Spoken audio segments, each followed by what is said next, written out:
Welcome to the Tech Egg. Don't get scrambled. Enjoy the video. In this video, I will explain how to change the battery in your GMC Yukon XL key fob. This simple process takes only a few minutes and can save you a trip to the dealership. First, gather your materials: a new CR 2032 3-volt battery and a small flathead screwdriver or a coin.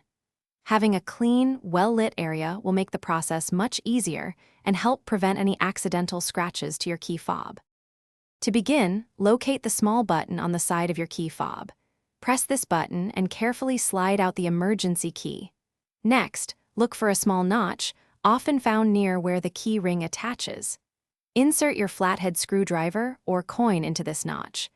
Gently twist the tool to pry apart the two halves of the key fob, revealing the internal components.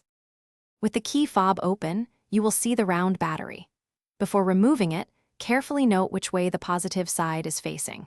Use your screwdriver to gently pry the old CR 2032 battery out of its compartment. Now, take your new CR 2032 3-volt battery and insert it, making sure the positive side faces the same direction as the old one.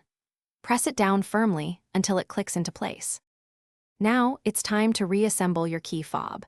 Carefully align the two halves of the casing. Press them together firmly until you hear a satisfying click, ensuring there are no gaps. Finally, slide the emergency key back into its designated slot.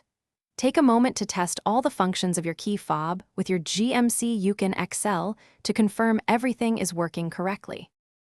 Thanks for watching. Consider subscribing if I helped unscramble your problems.